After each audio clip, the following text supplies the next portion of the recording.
During your deposition, what were the circumstances under which you decided to call Mr. Depp an idiot?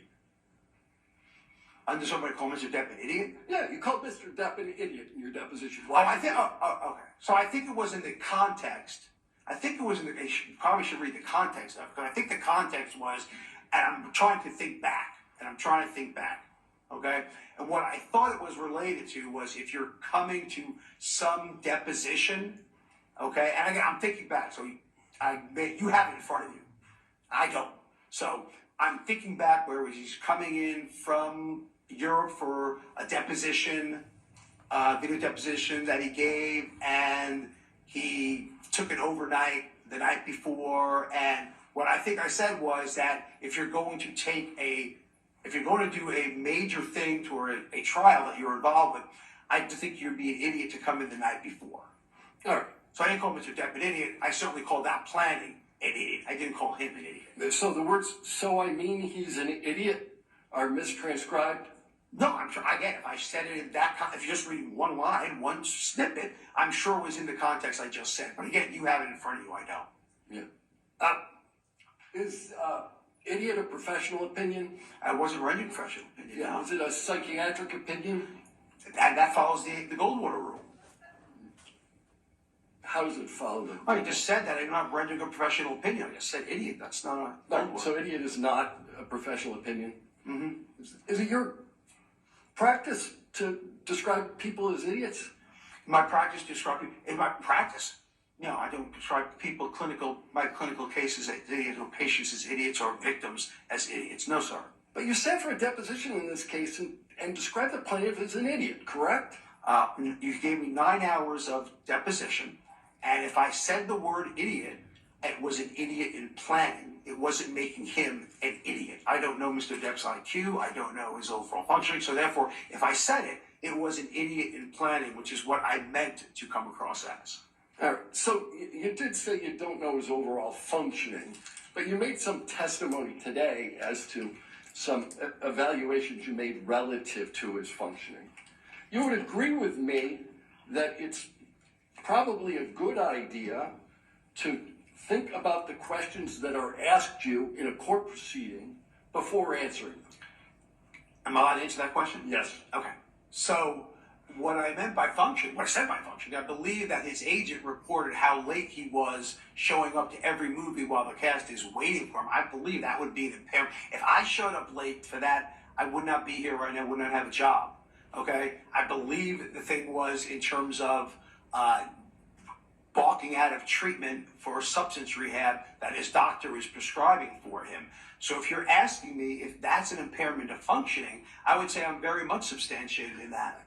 I'm trying to understand how you got to this notion of cognitive decline. And I thought it was based, at least in part, on the manner in which he testified. I'm sorry, what? On the manner in which he testified. On the manner, I'm sorry, I'm not being difficult. Candy, I'm sorry, on what? I was asking you about the cognitive decline testimony that you made. Yes. And it was my understanding that at least a portion of that testimony that you rendered was that you derived some evidence of cognitive decline from the way Mr. Depp testified. Yes. Okay. And that's what I said, yes. Right. And so all I'm asking you is, don't you think it's a good idea when you're in the middle of a court proceeding to answer questions carefully?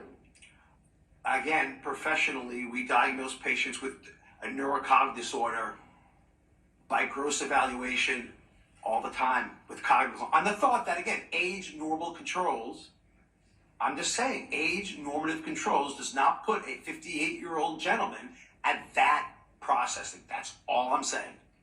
That's all I said. And you derived this without ever once talking to the man. Me directly talking to him.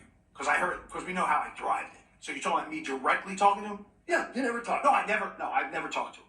Right. And this exam you gave, well, you did talk about Dr. Blaustein, right? Yes, sir. and you understand that the entirety of Dr. Blaustein's medical records are 12 pages of handwritten notes. The important part was what I said. For me, as an example of cognition, which I'm trying to prove, which is what you asked me, the important part was what I said. And that was irrefutable. The important part is that he gave the mini mental status exam. Yes, sir. All right. Let's talk about the mini mental status exam. Scored on a 30-point scale, right? Yes. All right. And it's an exam that basically is most often used for what, Alzheimer's, dementia, those kind of testing. It's an exam that tests cognition in all psychiatric illnesses, not just Alzheimer's. It was made for dementia, for Alzheimer's, but is the standard, has been the standard for testing cognition in all psychiatric illness, substance use disorders included. Okay.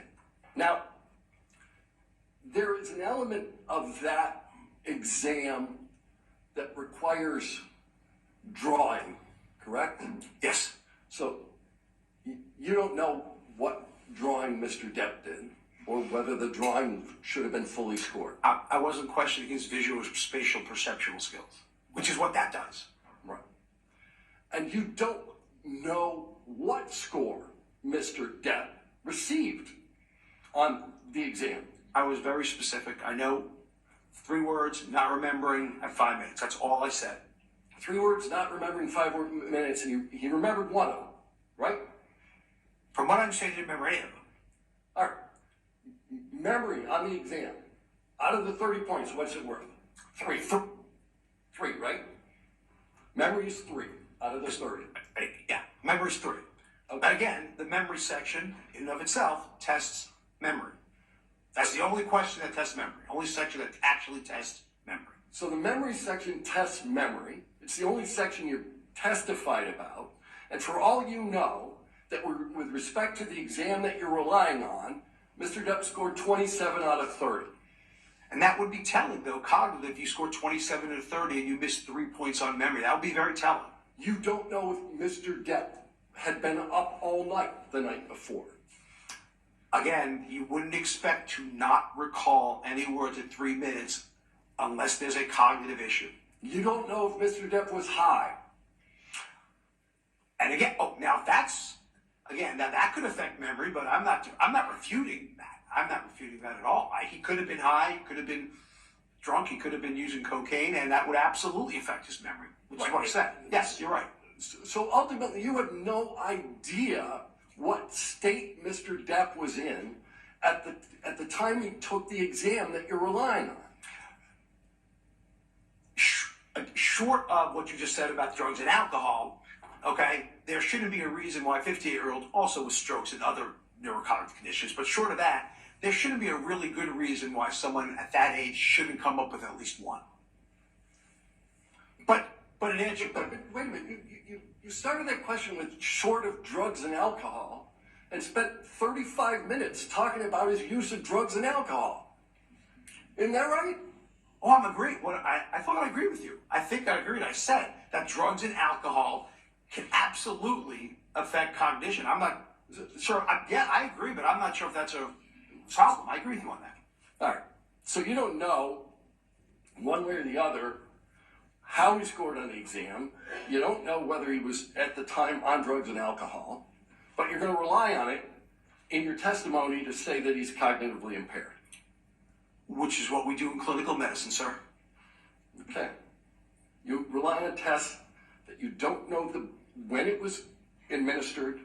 You don't know the score of the